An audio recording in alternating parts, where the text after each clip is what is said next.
colors, numbers, songs for kids to learn with past friends.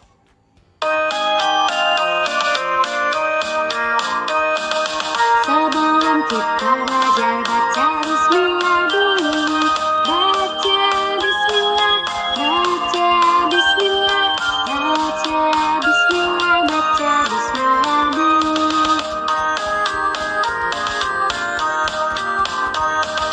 Sebelum kita belajar baca bismillah dulu. Baca bismillah, baca bismillah, baca bismillah, baca bismillah dulu. Hai, Assalamualaikum warahmatullahi wabarakatuh. Bertemu lagi dengan Ibu Rini Piskasari dari SMP Negeri 2 Bengkulu Utara. Kali ini kita akan membahas materi kelanjutan dari materi kita kemarin, yaitu masih pada bab sistem pernapasan pada manusia. Tapi kali ini kita akan membahas mekanisme pernapasannya.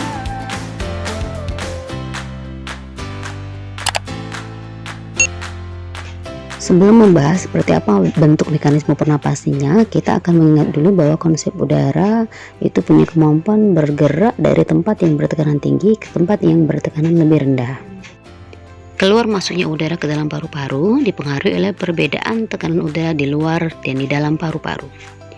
Jika tekanan udara di luar tubuh lebih besar daripada tekanan udara di dalam paru-paru, maka udara akan masuk. Sebaliknya, jika tekanan udara di luar tubuh lebih kecil ketimbang tekanan udara di dalam paru-paru, maka udara akan keluar.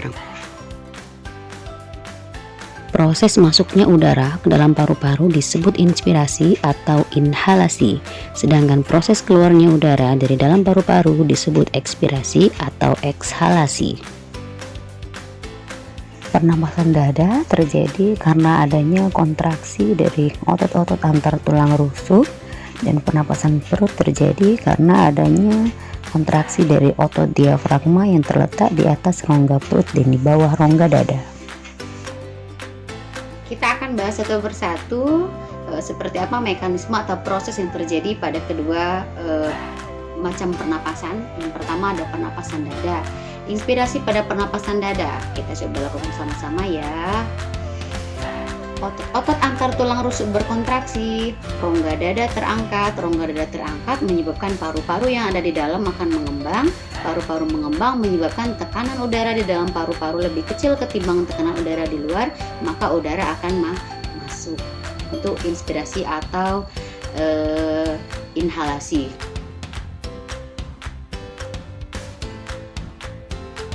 Kemudian ekspirasi atau ekshalasi. Kita coba hembuskan napas bersama-sama. Otot-otot antar tulang rusuk akan berelaksasi, maka tulang rusuk akan kembali ke bentuk semula, akan mengecil kembali, akan ke bentuk semulanya. Paru-paru yang tadi mengembang nanti akan mengempis. Paru-paru mengempis menyebabkan tekanan udara di dalam paru-paru menjadi besar ketimbang tekanan udara di luar, maka udara akan keluar.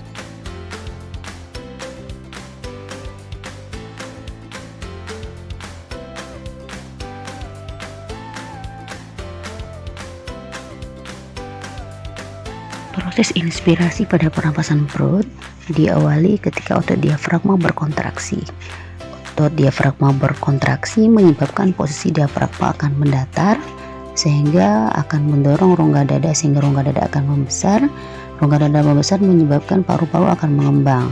Maka tekanan udara dalam paru-paru akan lebih kecil ketimbang tekanan udara di luar, maka udara akan masuk.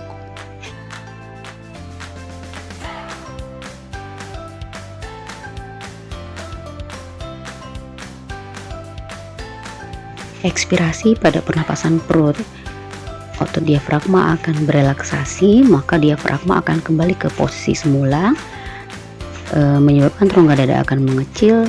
Rongga dada akan mengecil menyebabkan paru-parunya akan mengempis. Paru-paru mengempis menyebabkan tekanan udara di dalam paru-paru akan lebih besar ketimbang tekanan udara di luar, maka udara akan keluar.